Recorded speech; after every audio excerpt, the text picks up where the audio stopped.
అమ్మ గుడ్లగౌరమ్మ తల్లి, ఈ సంవత్సరం వరకు నీ భక్తులందరినీ బిడ్డలుగా భావించి ప్రతి ఒక్కరి అవసరతల్ని, అవకాశాలను బట్టి ఇబ్బందుల్ని, పరిస్థితుల్ని చక్కదిద్దుకుంటూ ఈ రోజు వరకు ఇలా నిలబెట్టావు. ఈ ఏడాది ఎలాగో గడిచింది.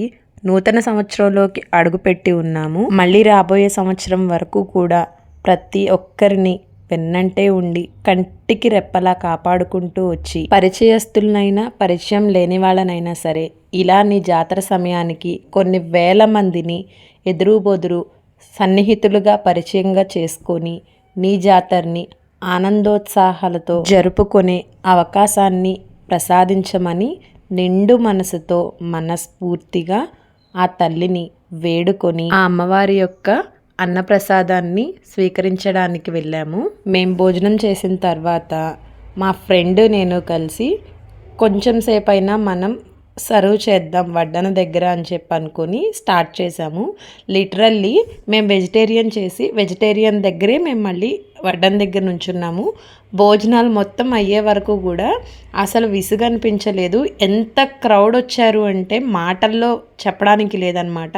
అంత క్రౌడ్కి కూడా ఎంత సర్వ్ చేసినా కూడా అలసట అనేది తెలియకుండా కంప్లీట్ చేసిన తర్వాతనే అక్కడి నుంచి యువతలకు వచ్చాము.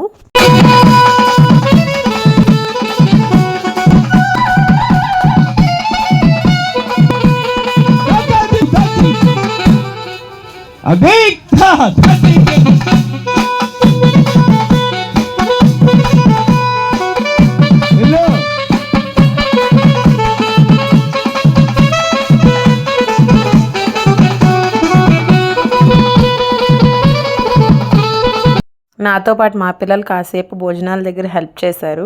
ఇంకా వాళ్ళకి బోరింగ్ అనిపించి ఇట్లా కోలాటాలు కచేరీలు జరుగుతున్న దగ్గరికి వెళ్ళి అవి చూసి కొంచెం సేపు అలా అంతా చూసుకున్న తర్వాత రిటర్న్ అయిపోయాము. ఈ సంవత్సరానికి ఇలా గడిచింది.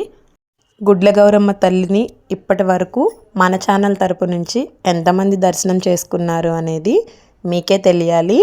1, 10, 100 స్థానం నుంచి 1000 అంతకు మించి స్థానం వరకు మన ఛానల్ చేరాలి, ఇంకా అంతకు అంత ఎదగాలి అని చెప్పి ఆ అమ్మవారి దర్శన భాగ్యం వచ్చే సంవత్సరానికి ఇంకా ఎక్కువ మందికి దొరకాలి అని కోరుకుంటూ లైక్ చేసి సబ్స్క్రైబ్ చేసుకుంటారని ఆశిస్తున్నాను.